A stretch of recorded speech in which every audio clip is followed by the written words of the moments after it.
Suelo recordar mis sueños entre 2 y 4 veces por semana. Y me fascinan, porque mis sueños son siempre sueños de aventuras y me despierto con un recuerdo muy vívido de lo que acaba de suceder.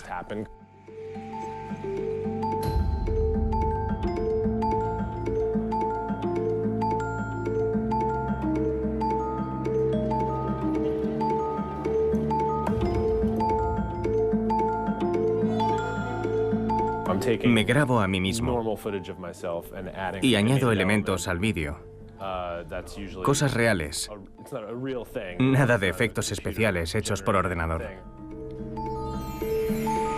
Plastilina, pintura y papel.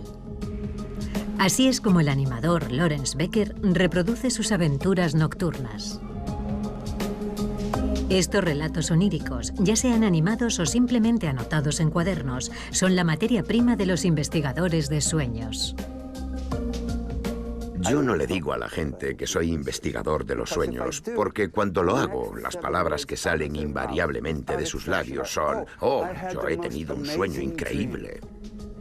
Cada vez con más frecuencia, los científicos intentan desvelar lo que sigue siendo uno de los misterios más insondables de la humanidad. ¿De dónde vienen los sueños? ¿Por qué los fabricamos? ¿Por qué algunas personas recuerdan sus sueños y otras no? Ese enorme territorio no puede ser algo desconocido. Por definición, no podemos observar un sueño mientras sucede. No podemos tener un grupo de control que haga una cosa, otro grupo que haga otra cosa y comparar los sueños de los dos grupos. Esta gran dificultad ha disuadido a los científicos, pero los avances en la imagen médica están cambiando la situación. Cada vez con más precisión sabemos dónde y cuándo se producen nuestros sueños, hasta el punto de que los médicos y los psicólogos los integran en sus diagnósticos y sus pacientes aprenden a controlarlos mejor. ¿Qué influencia tienen nuestros sueños y pesadillas sobre nuestra vida en la vigilia? Y a la inversa, ¿cómo podemos modificarlos? ¿Podremos algún día descodificarlos o desvelar su sentido oculto? Eso es lo que se espera de esta nueva ciencia.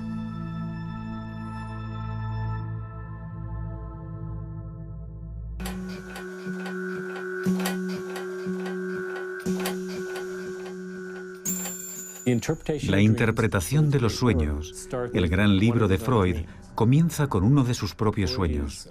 Freud está tratando a una de sus pacientes, a quien llama Irma.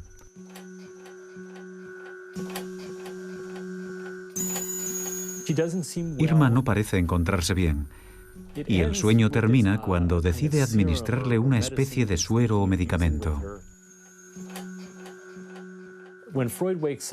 Cuando Freud se despierta, piensa que ha tenido ese sueño debido a su estado de inquietud. Y se pregunta por qué el tratamiento que está utilizando con Irma en la vida real no funciona. El deseo insatisfecho de su sueño es que, cualquiera que sea la causa de la enfermedad de la mujer, no es por su culpa. A comienzos del siglo XX, el neurólogo vienés Sigmund Freud publica La interpretación de los sueños, un trabajo de una resonancia colosal en el que desarrolla su famosa teoría del psicoanálisis. Era la primera vez que un médico decía que tenía interés en estudiar los sueños. Había psicólogos que se interesaban, había filósofos también, pero a Sigmund Freud se le atribuye el mérito de que los médicos comenzaran a pedir a sus pacientes que les contaran sus sueños. Freud creía que los sueños son la expresión de nuestros deseos inconscientes y que cuando nos vamos a dormir por la noche, nosotros vivimos en el mundo cotidiano civilizado y nuestros anhelos y deseos más primitivos y nuestras pulsiones animales debemos mantenerlos bajo control. Pero cuando nos vamos a dormir por la noche, nuestro control disminuye y esos deseos entran en acción. Un siglo más tarde, el psicoanálisis sigue siendo una referencia para muchos psiquiatras y psicólogos, pero cada vez más investigadores se atreven a cuestionarla. Los sueños desaparecen en cuanto nos despertamos, así que es una tarea difícil. Pero puedo decirle que las 2 últimas noches he vuelto a tener un sueño en el que duermo en una residencia estudiantil al principio del curso escolar. Tengo ese sueño constantemente y no sé por qué. Me resulta muy frustrante que mis sueños sean en periodos estresantes y que siempre intente resolver un problema que no existe. Eso me irrita cuando me despierto, porque he hecho un esfuerzo enorme para resolver un problema que no es real.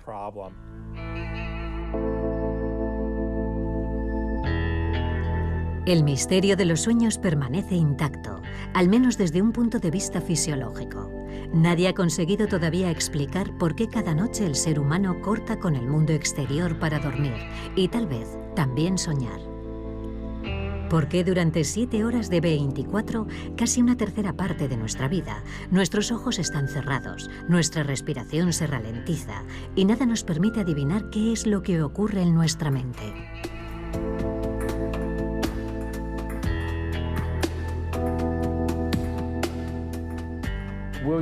William Dement, uno de los primeros investigadores del sueño y de los sueños, llevó a cabo uno de sus primeros experimentos en su laboratorio del sueño.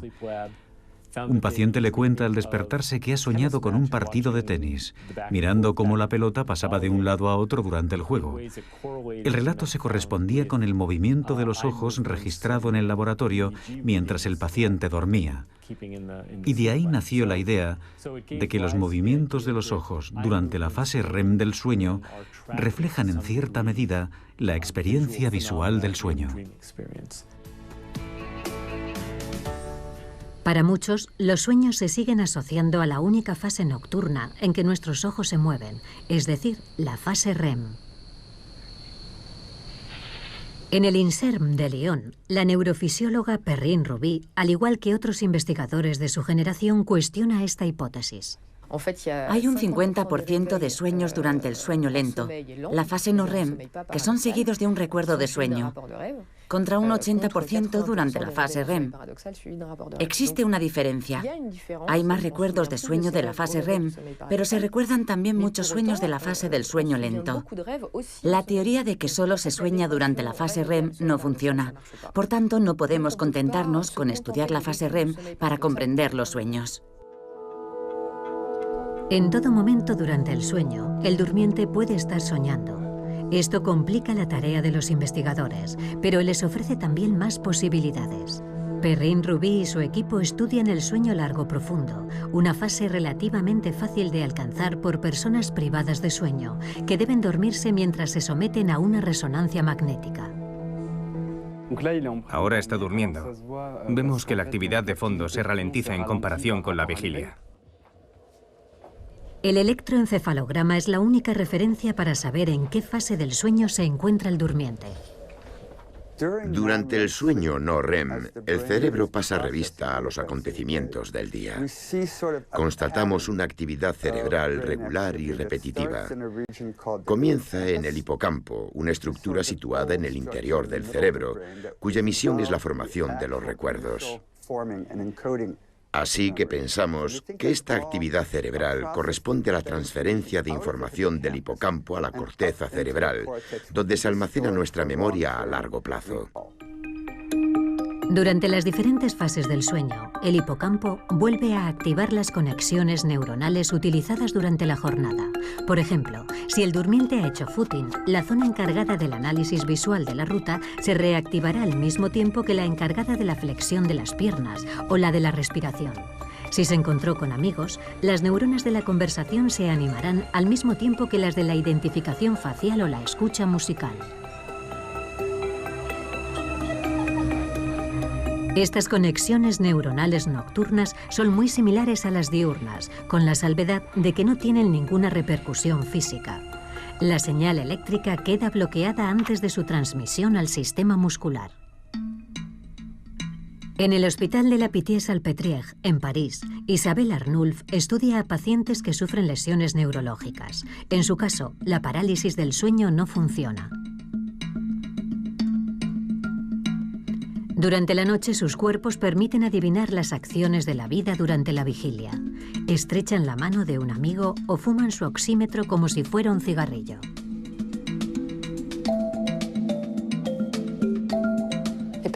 Las personas que exteriorizan sus sueños son muy valiosas porque tenemos el sueño mientras se está desarrollando.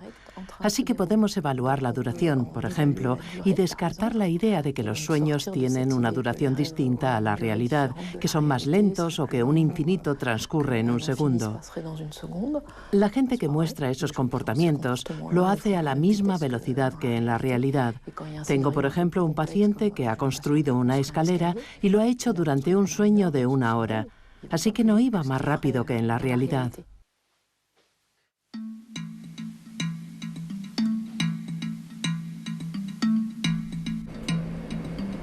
Esta continuidad entre vida de vigilia y vida soñada constituye una de las hipótesis más comúnmente aceptadas por los investigadores. Hubo un participante que tuvo un sueño muy interesante durante la resonancia magnética, mientras dormía. Uno de los ciervos de la pradera, de detrás del centro, venía a golpear en la ventana con las patas para comer con nosotros. Comía con nosotros y luego era el ciervo quien le llevaba a la resonancia magnética.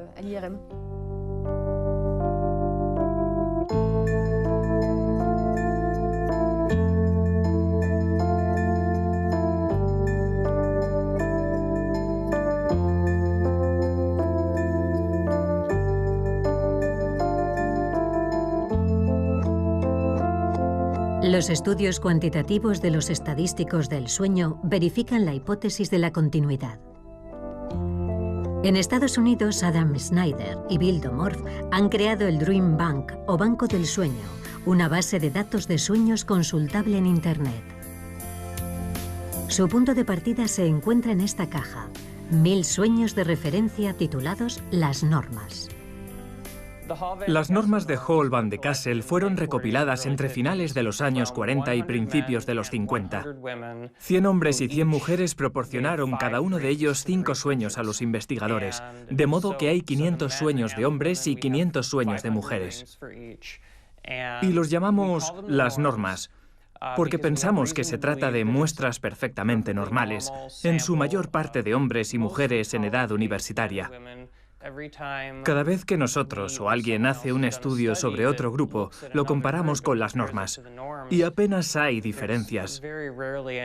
Así que con el paso del tiempo, cada vez tenemos más confianza en las normas. Este es un sueño de la base de datos de Hall van de Kassel. Es el sueño número 30. Estas son las fichas codificadas que se confeccionaron hace varias decenas de años. Vamos a buscar la ficha número 30. Aquí está. Me encerraron en un cuarto que comunicaba con otro más grande, que parecía un granero. Nosotros lo codificamos como agresión. Para comparar relatos que son por definición diferentes, cada sueño es codificado como una obra de teatro. El decorado, los personajes y las acciones principales. Los datos son compilados por ordenador para extraer las estadísticas en la escala de la población estudiada. Lo que te dice es que hay algo en los sueños que es permanente e invariable, aunque de alguna manera sea culturalmente específico. En los sueños de los japoneses aparecen menos animales. En los sueños de los estadounidenses hay más agresiones que en otras sociedades occidentales. Y el hecho de que en los sueños de los estadounidenses haya más agresiones es una prueba de la hipótesis de la continuidad, porque la sociedad estadounidense es más violenta que la suiza o la francesa, por ejemplo. Así que estos pequeños detalles confirman la gran idea de que los sueños se enmarcan en una continuidad con la vida de vigilia.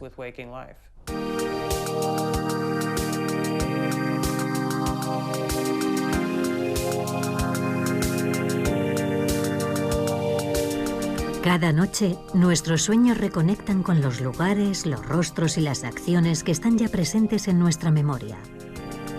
Sin embargo, nos sentiríamos mucho menos fascinados si nuestros sueños reflejaran exactamente la realidad cotidiana.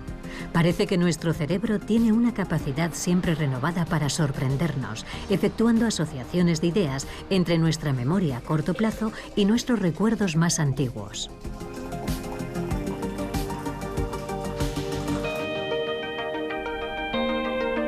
Los sueños del animador Lawrence Becker están sin duda más inspirados en su pasión por los cómics que en su vida cotidiana en Brooklyn.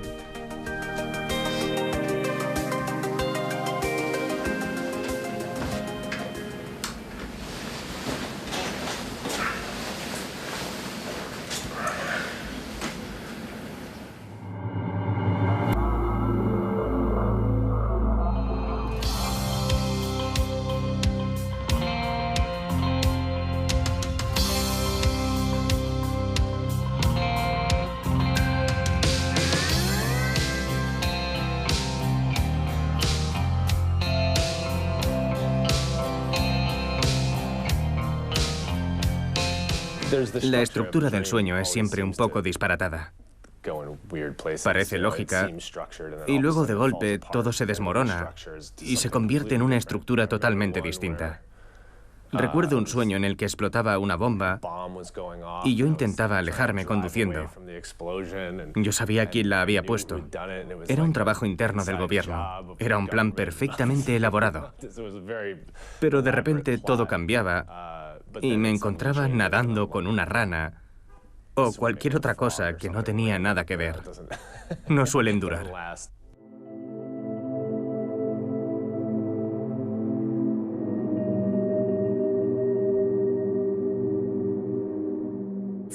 Friedrich August Kekulé era químico. Tengo entendido que estaba intentando comprender cómo se formaba la molécula de benceno. Pasaba gran parte de su tiempo de vigilia intentando encontrar una fórmula molecular químicamente estable. Un día Kekulé tiene un sueño.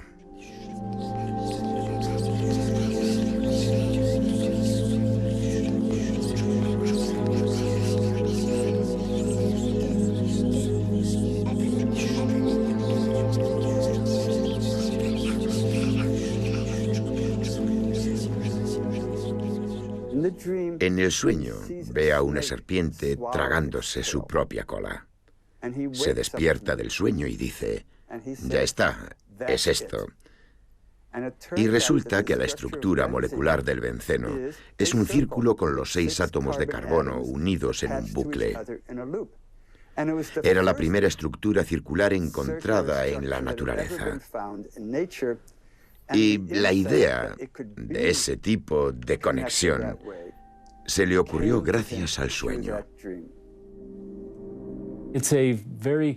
Es un ejemplo muy claro de cómo la mente de una persona, cuando se encuentra en estado de vigilia, puede chocar contra un muro y no ser capaz de encontrar la solución a un problema. Y cuando se va a dormir, la mente se relaja, las conexiones se expanden y surgen nuevas posibilidades. Esto no significa que cualquiera pueda irse a dormir y despertarse con un nuevo descubrimiento en el campo de la química, pero si es a eso a lo que te dedicas, tus sueños te podrán ayudar. Decimos, voy a consultarlo con la almohada, y por la mañana nos despertamos y tenemos la respuesta.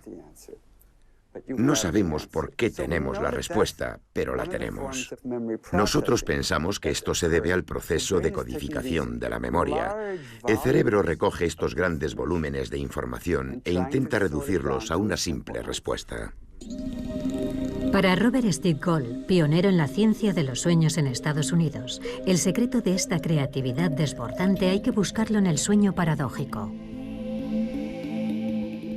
Cuando estamos en la fase REM del sueño, la parte del cerebro cuyo papel durante la vigilia es organizar los recuerdos e ir a buscarlos, la corteza prefrontal está prácticamente inactiva, lo que explicaría que nuestra actividad cerebral durante el sueño paradójico sea totalmente desorganizada. Antes de almacenar un recuerdo en la memoria a largo plazo, el hipocampo reactiva no solo las conexiones realizadas durante la jornada, sino también los recuerdos pasados, utilizando las mismas conexiones. El durmiente que ha estado corriendo no necesita registrar en su memoria el itinerario habitual de su recorrido. Ya lo ha memorizado antes muchas veces, igual que su forma de respirar o de frenar el paso. Sin embargo, guardará en la memoria los acontecimientos excepcionales de su trayecto diario, como por ejemplo el del camión que ha estado a punto de atropellarle. Esta clasificación nocturna efectuada por la memoria crea acercamientos inesperados de recuerdos y de ideas. Estas combinaciones sorprendentes se encuentran posiblemente en el origen de nuestros sueños.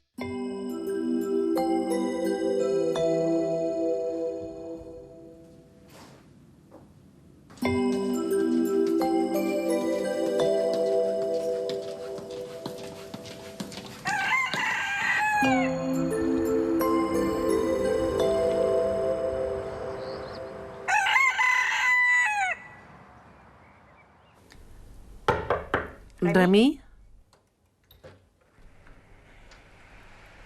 ¿Remy? ¿Has conseguido dormir? Sí, sí. ¿Has conservado algo al despertarte? Oh, no. ¿No has soñado nada? Muy bien.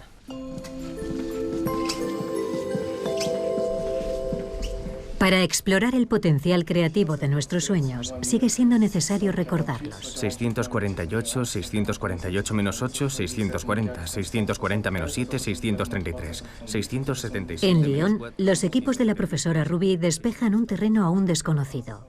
Con diferentes tests antes y después del sueño, comparan la actividad cerebral de las personas, entre las cuales algunas dicen soñar mucho y otras nada. Para su sorpresa, las imágenes médicas revelan una diferencia de actividad cerebral entre los dos tipos de soñadores. La región que hemos descubierto que era más activa en aquellos sujetos que recuerdan más a menudo sus sueños, en comparación con los que raras veces los recuerdan, es la unión temporoparietal, la unión entre el lóbulo temporal, el occipital y el parietal. Es una región asociativa, involucrada en la memoria episódica y también en la orientación de la atención. Todos tenemos pequeños momentos de vigilia durante el sueño y si los juntamos, el tiempo acumulado es superior entre los más soñadores que entre los menos. Es muy interesante porque hay una hipótesis del año 76 que proponía que el cerebro dormido no es capaz de registrar información en la memoria, que era necesario estar despierto para codificar una información. Los sueños constituyen una nueva información que se presenta en el cerebro durante el sueño. Para codificar un sueño en la memoria y recordarlo, es necesario que se produzca un instante de vigilia en el momento en el que el sueño está en memoria a corto plazo. Más sensibles a su entorno, los grandes soñadores tienen más ocasiones de despertarse y por tanto más oportunidades para recordar sus sueños.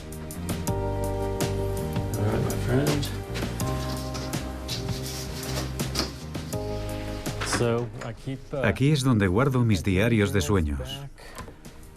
Están todos aquí. Se remontan al año 1981. Estos son los más recientes. Ahora tengo un enfoque más sistemático. Utilizo siempre los mismos. Los tengo en mi mesilla de noche y al despertarme escribo aquello que recuerdo. Y más tarde, a lo largo del día, lo paso todo a mi ordenador. Alguien que raras veces recuerda sus sueños puede empezar a elaborar un cuaderno de sueños. Lo pone al lado de la cama y todas las mañanas cuando se despierta, incluso cuando no haya soñado, y esto es muy importante, todas las mañanas cuando se despierta escribe: hoy no he soñado, vaya, hoy no he soñado. Al cabo de 2 semanas de haber empezado el cuaderno de sueños, aumentarán ostensiblemente los recuerdos de los sueños por la mañana. Como si hubiera un componente de atención a la actividad cognitiva en marcha durante el sueño que le permite recordar mejor. No conocemos el mecanismo, sin embargo, funciona muy bien. Los diarios de sueños son la mejor fuente de reflexión sobre los sueños, ya que a menudo corresponden a experiencias vividas por un individuo. Y con el tiempo, el diario se convierte en una especie de comentario continuo que se superpone a los recuerdos de una persona sobre un período determinado de su vida. Este es un sueño en el que estoy leyendo algo acerca de los osos polares y de repente aparecen osos polares, pero también un puma y un lobo sobre una roca nevada. Me encuentro en una situación en la que debo matar al oso polar y luego experimento un sentimiento de culpabilidad terrible. Me sentía indignado conmigo mismo. En aquella época, yo buscaba formas de luchar contra mi propia agresividad.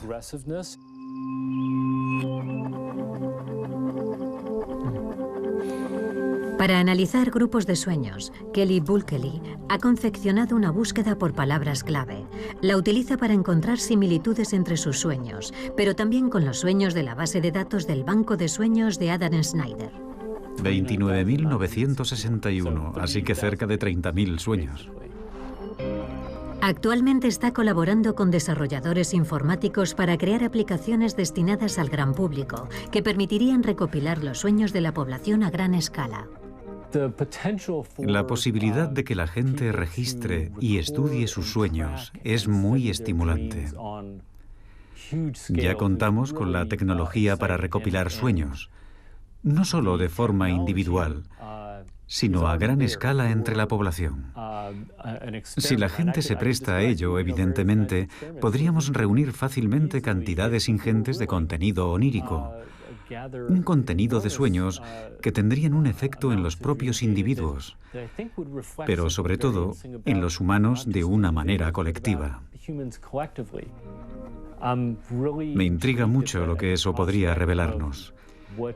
A lo mejor la gente descubre que tiene los mismos sueños que sus vecinos, por ejemplo, o quizá muy diferentes.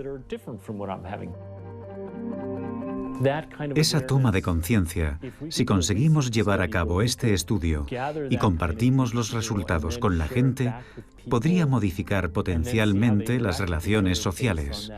La perspectiva es fascinante.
En un estudio realizado en los años 70, los investigadores despertaron a las personas durante la fase REM del sueño y les preguntaron qué habían soñado. Descubrieron que la mayoría de los sueños que tenemos son negativos, de modo que la gente que tiene sueños negativos con frecuencia son probablemente personas que se despiertan más a menudo que los demás durante el sueño. Pero eso no significa nada en términos de salud. Tener pesadillas no es un signo de fragilidad.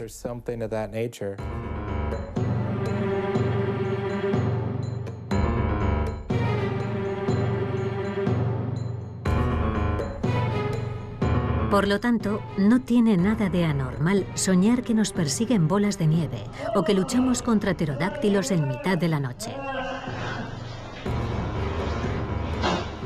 Para poder tener esta intensa actividad nocturna, el mecanismo de la parálisis muscular es esencial. Cuando observamos a pacientes en los que el sistema no funciona o no funciona como debiera, es cuando realmente nos damos cuenta de lo importante que es permanecer inmóviles durante el sueño. El hecho de hablar no supone un problema importante. Podemos molestar al que duerme al lado o divulgar algún secreto, pero bueno, de hecho hay bastante gente que habla mientras duerme. No estamos muy bloqueados en eso, incluida la fase de sueño lento. Pero cuando empiezas a golpear a una persona con puñetazos o patadas, porque eso es lo que hemos visto, las personas que acuden a nosotros vienen con fracturas o incluso con hematomas cerebrales. Cuando se exterioriza, la violencia de los sueños puede llegar a ser brutal y las personas despliegan una fuerza colosal.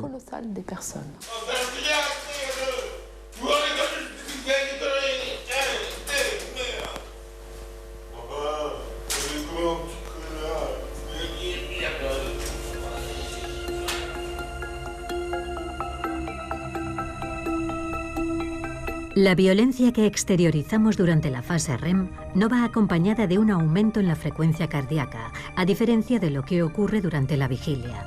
Y todo se explica por la activación, junto con el hipocampo, de la amígdala, la sede de nuestras emociones.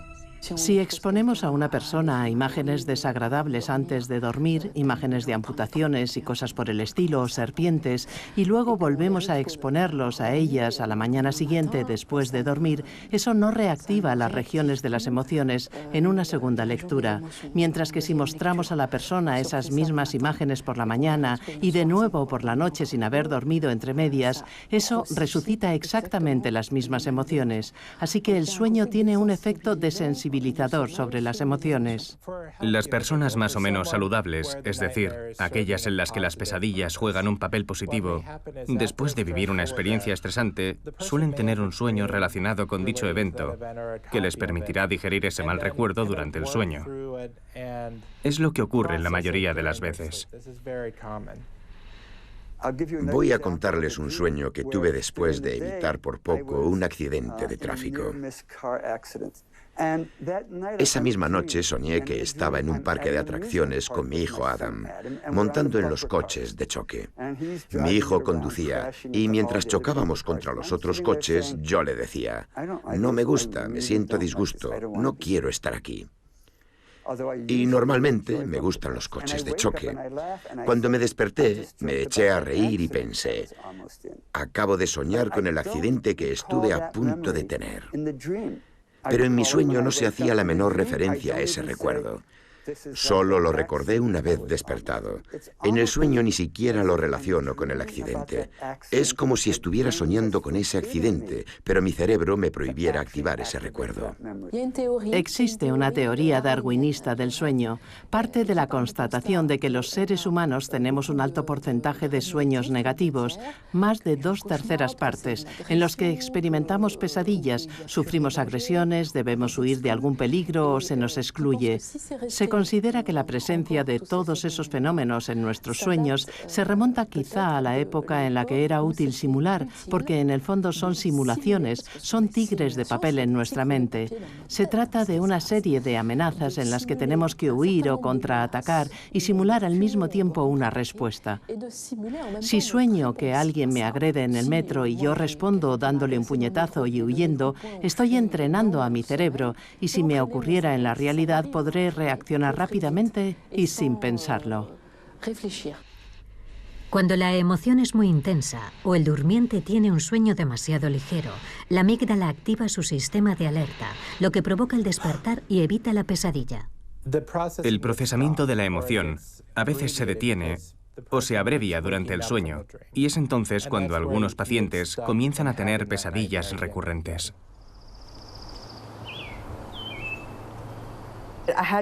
Tuve mi primera pesadilla a los 6 años e inmediatamente comenzó a repetirse cada noche. Mis padres eran predicadores pentecostales, así que me llevaban al altar durante la oración y hacían todo lo posible, religiosamente hablando, para tratar de curarme de las pesadillas. Pero no dio resultado. Cuando tenía unos 10 años, dejé de hablar del asunto. Me di cuenta de que era cosa mía. Comprendí que tenía que lidiar con ello y seguir adelante con mi vida. Se convirtió en una faceta más de mi personalidad y fui creciendo hasta el punto de tener hasta 5 pesadillas recurrentes. En esas pesadillas me separaba de mi familia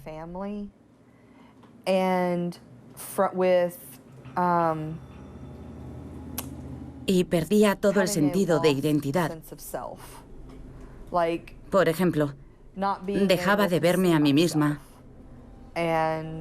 y era incapaz de encontrar a mi familia. Soñaba que se producían catástrofes naturales y yo los buscaba, pero nunca los encontraba. Eran sueños de ese tipo. Durante más de 20 años, Stacey Wigglesworth no le habló de sus pesadillas a nadie. Estaba agotada todo el tiempo. No podía concentrarme, especialmente en mis estudios.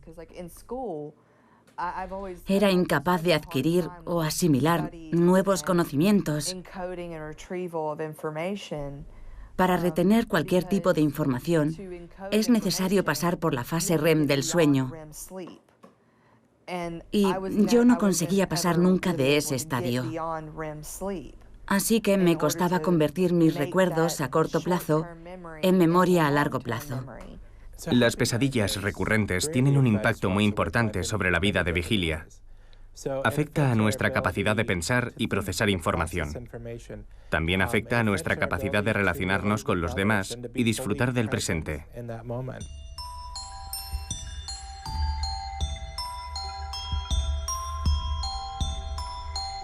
En la Universidad de Mississippi, el psicólogo Michael Nadorf trabaja en la prevención del suicidio. Para comprender mejor a sus pacientes, muchos de los cuales son militares y sufren de estrés postraumático, ha investigado sobre las pesadillas. Hay estudios que muestran que entre las personas que han cometido alguna vez una tentativa de suicidio, el riesgo de reincidencia se cuadruplica entre aquellas personas que sufren pesadillas recurrentes. Y eso sin tener en cuenta el estrés postraumático, la depresión, la ansiedad y la adicción a los estupefacientes. Si descartamos todos esos factores de riesgo, solamente el hecho de tener pesadillas multiplica por 4 el riesgo de cometer nuevas tentativas de suicidio. Es un dato impactante y, sin embargo, a menudo ni siquiera nos lo planteamos. Existe un tratamiento muy sencillo para curar estas pesadillas, pero los pacientes como Stacey a menudo no lo saben hasta que consultan a un especialista. El tratamiento que yo recomiendo para las pesadillas se llama terapia de ensayo de imágenes. Los pacientes cogen su pesadilla y la cambian como ellos quieran.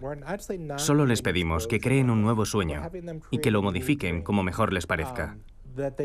Pueden cambiar las personas que aparecen en su pesadilla, pueden decidir tener superpoderes. Es un sueño, así que todo es posible. Al final, deja de ser un sueño negativo. Ya no es algo de lo que necesitan escapar. Y una vez que ya no es necesario huir de él, es posible terminarlo.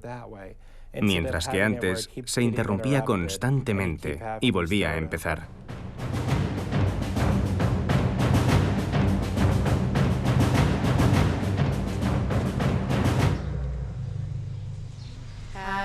Una vez reescrito el guión de su sueño con un final feliz, el paciente visualiza las nuevas escenas. Comencé el tratamiento justo después de cumplir los 30 años. Empecé a reescribir mi sueño y ahora cada noche, antes de acostarme, releo la nueva historia del sueño. Hace más de un mes que no tengo ninguna pesadilla. Es la primera vez en mi vida que puedo dormir a pierna suelta durante un mes seguido. Entre un 60 y un 80% de los pacientes se curaron después de la primera visita. El tratamiento por repetición de imágenes positivas es extremadamente efectivo. Si cambiar el curso de nuestras pesadillas es tan sencillo, ¿por qué no es igual de fácil asumir el control de nuestros propios sueños? Cuando me doy cuenta, de que estoy soñando, inmediatamente me echo a volar, porque sé que puedo hacerlo. Es algo bastante típico, supongo. Recuerdo que una vez soñé que era Spider-Man. Estaba entre dos edificios y me di cuenta de lo absurda que era la situación. Sabía que tenía que ser un sueño porque estaba suspendido en el vacío, entre dos edificios como Spider-Man. Y en cuanto me di cuenta de que estaba soñando, me relajé y salí volando. Cuando las personas pueden controlar sus sueños, no tienden a hacer lo que uno imaginaría, por ejemplo, hacer el amor con estrellas de cine. Prefieren volar. Ese es el sueño favorito de los soñadores lúcidos, de los que pueden controlar el contenido de sus sueños. El problema con los sueños lúcidos es que son muy raros. Solamente el 50% de la población ha tenido algún sueño lúcido. Si nos ceñimos a las personas que tienen sueños lúcidos con frecuencia, ese porcentaje desciende hasta el 10% de la población. Y obtener sueños lúcidos en laboratorio es muy complicado. El futuro de la investigación pasa tal vez por los soñadores lúcidos y en particular por los soñadores narcolépticos. Estos pacientes sufren adormecimientos repentinos e inesperados, hasta tal punto incapacitantes que caen directamente en la fase REM del sueño y, por consiguiente, en un estado de parálisis muscular. En París, Isabelle Arnulf interrogó a sus pacientes narcolépticos sobre los sueños lúcidos y descubrió que el 70% de ellos afirmaba controlar sus sueños. Desde entonces, cuando vienen a dormir al laboratorio, desarrollan el guión de sus sueños con antelación con ayuda del equipo médico. Le decimos a nuestros pacientes, trata de dirigir tu sueño, de controlarlo, y cuando sepas dirigirlo y sepas que estás soñando, haznos una señal ocular izquierda-derecha y si puedes, modifica tu sueño. No solo los ojos, realiza alguna acción que involucre tu respiración, como zambullirte en una piscina, pero siempre en consonancia con el sueño, no cualquier cosa. Y entonces haznos la señal ocular antes de comenzar la acción y cuando la hayas terminado.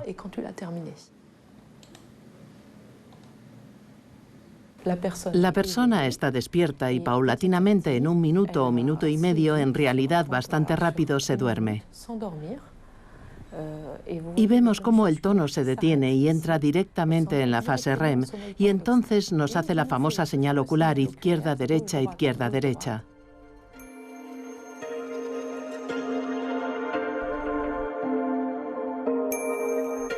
Aquí se ha zambullido porque la respiración se detiene durante 12 segundos y luego vuelve a respirar. Y aquí me ha hecho la señal ocular antes de comenzar la acción y cuando la ha terminado. Con esta paciente avanzaremos mucho más rápido que con otros que no saben cómo hacerlo. Es difícil hacer eso.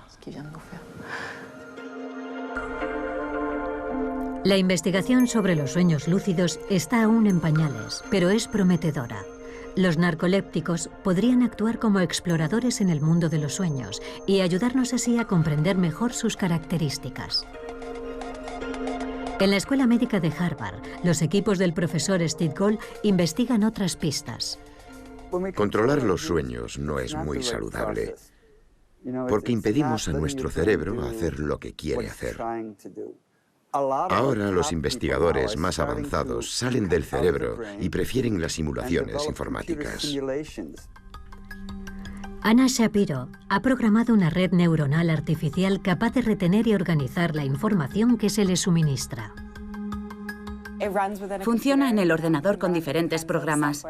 Es una versión resumida de las interacciones que se producen en el cerebro, tal como lo conocemos. Conocemos el hipocampo, conocemos los neocórtex, sabemos que hay córtex cerebrales asociados y sabemos que están todos conectados y qué tipo de actividad hay entre ellos. La verdadera cuestión es, ¿podemos conseguir que nuestra red neuronal artificial adopte el mismo comportamiento que la de los seres humanos? Pedimos que retengan en la memoria determinados objetos y estudiamos cómo sus recuerdos cambian después del sueño. Y tratamos de reproducir los mismos experimentos con el modelo informático.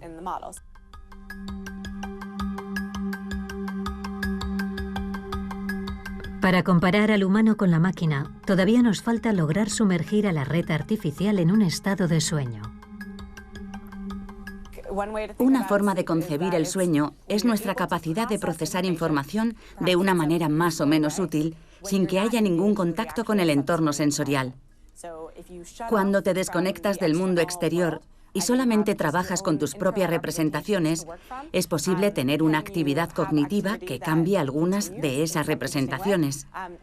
Si es así como definimos el sueño, entonces sí, las máquinas pueden dormir. Tenemos una opción que permite dormir al modelo informático y otra que no, y vemos la diferencia. Es más fácil que privar de sueño a un humano. Al despertar, hombres y ordenadores son testados nuevamente para medir la influencia del sueño en sus respectivas actuaciones. Los resultados son sorprendentemente similares. Prácticamente coinciden. Con nuestro modelo informático podemos reproducir los cambios de memoria de los humanos. Para retener nuevas informaciones relacionadas con conocimientos ya adquiridos, si dormimos después de haber aprendido esa nueva información, la integraremos mucho más fácilmente en nuestros conocimientos existentes que si no dormimos. ¿Podemos hacer soñar a un ordenador? No, porque el sueño es en realidad un proceso consciente. Así que necesitaríamos ordenadores dotados de consciencia para conseguir hacerlos soñar. Ahora bien, podemos hacer que los ordenadores imiten la actividad cerebral subyacente que creemos que es el germen de los sueños en nuestro cerebro. No veo por qué no. Podemos hacer coincidir el comportamiento de un modelo informático con el comportamiento humano y también acceder a diferentes representaciones usadas por el modelo. Sería muy interesante comparar dichas representaciones con las utilizadas por el cerebro humano. Estamos estudiando a sujetos con resonancia magnética antes y después del sueño para ver si los cambios de su actividad cerebral se corresponden con los que podemos predecir con la ayuda del ordenador.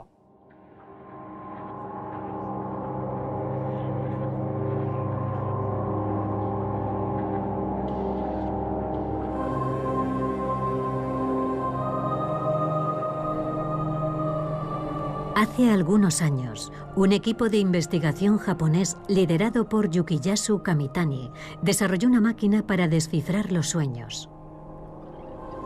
Primero registraron la actividad cerebral de los sujetos en estado de vigilia, mientras visualizaban algunas imágenes. Luego, les pidieron que se durmieran mientras se les sometía a una resonancia magnética. ¿Recuerda alguna imagen? Sí. ¿Qué ha visto? Un avión a punto de despegar. ¿Sí? El depósito tenía una fuga y he salido corriendo. ¿Suele ver imágenes como esas? A veces. Bien, vuelva a dormir. Unos minutos más tarde... ¿Recuerda alguna imagen? Había dos hombres armados con cuchillos. ¿Dos hombres con cuchillos? De acuerdo, puede volver a dormirse. Comparando la actividad cerebral en estado de vigilia con las imágenes y la actividad en estado de sueño, los investigadores intentaron predecir los sueños de los durmientes. En el 90% de los casos, conseguían establecer si el sueño en estadio 1 que había tenido el sujeto tenía como contenido mayoritario objetos o personajes. Es una información muy limitada y aún estamos lejos de descifrar el contenido del sueño a partir de la actividad cerebral. Cuando tenemos el sueño nosotros mismos, nos damos cuenta de que lo importante es saber de dónde viene la imagen. El personaje de este sueño se parece a mi profesor de biología y esta escalera es la que había en la casa de mi infancia. Nos gustaría poder introducir un electrodo en el cerebro y decir: oh, este es el recuerdo del trayecto a mi trabajo esta mañana. Y esto de aquí, es el recuerdo de la discusión que tuve ayer con fulano de tal. Pero no es así como los recuerdos se almacenan en nuestro cerebro. Nuestros recuerdos se almacenan de una manera muy difusa y utilizan redes muy extensas. Casi todo nuestro cerebro está involucrado. Tenemos áreas involucradas en los recuerdos, otras áreas involucradas en las emociones. Tenemos zonas muy diversas que nos permiten aprender nuestra vida cotidiana. Y todas estas áreas están activas al mismo tiempo. Es una experiencia interconectada. No es el trabajo de una sola zona. Y es lo que hace que los sueños sean únicos. A menudo sueño que juego al baloncesto o al béisbol y la pelota o cualquier otro accesorio del equipo no son los apropiados. Ya no los practico, pero jugué mucho cuando era niño. Y en los sueños, mi imaginación parece decirme, lo que estás viviendo ahora se parece a lo que sentías cuando jugabas al baloncesto o al béisbol. Lo que somos hoy está conectado con lo que éramos en el pasado, y los sueños están ahí para recordárnoslo.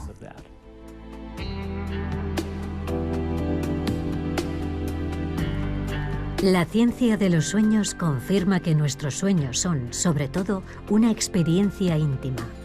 Cada persona es libre de prestarles atención o de ignorarlos, de compartirlos o de guardarlos para sí y de intentar o no influir en ellos.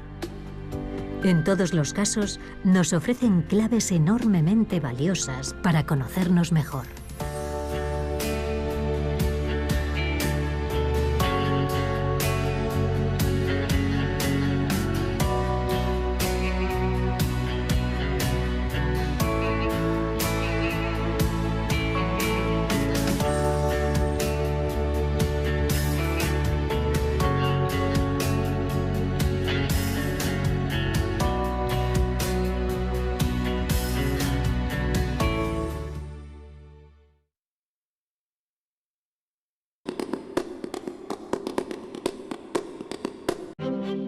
La fotografía de conflictos nos acerca a las raíces de los enfrentamientos más importantes de nuestro tiempo, ya sean guerras, violencia de género, violación o peleas entre bandas.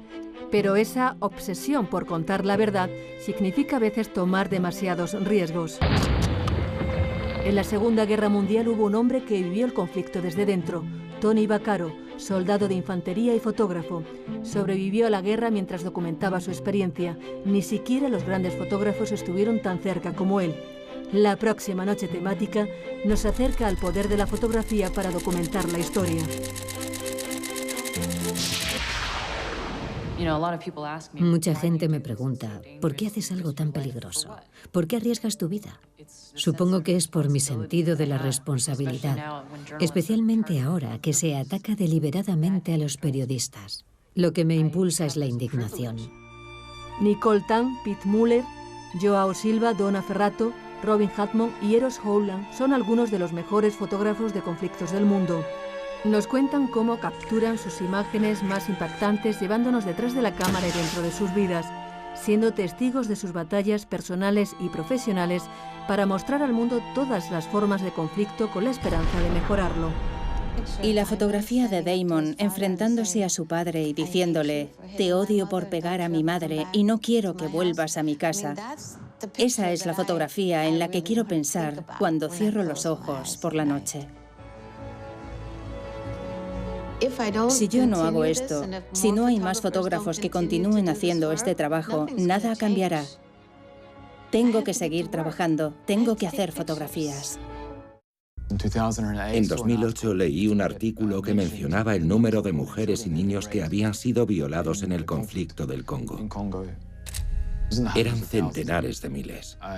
Me pareció inconcebible que no hubiera oído hablar antes de eso. Nuestro trabajo es humanizar esas estadísticas para que esas cifras se conviertan en personas de carne y hueso. Durante la Segunda Guerra Mundial, Tony Vaccaro jugó dos papeles en combate, soldado de infantería y fotógrafo, lo que le permitió tomar unas 8.000 fotografías, con las que creó uno de los registros más completos e íntimos de la guerra. Miles de imágenes, a menudo reveladas en cascos del ejército durante la noche. Nadie podía estar más cerca de la guerra que un soldado de infantería. Ni siquiera los grandes fotógrafos de la Segunda Guerra Mundial estuvieron tan cerca. Por eso sus fotos son extraordinarias. La cámara me ayudó a sobrevivir. Llevaba conmigo un aparato que grababa mis pasos y quería asegurarme de que no fueran detenidos. Hice todo lo posible por sobrevivir. Corría deprisa, cavaba muy profundo. Intentaba situarme en una posición en la que tuviera la mayor protección.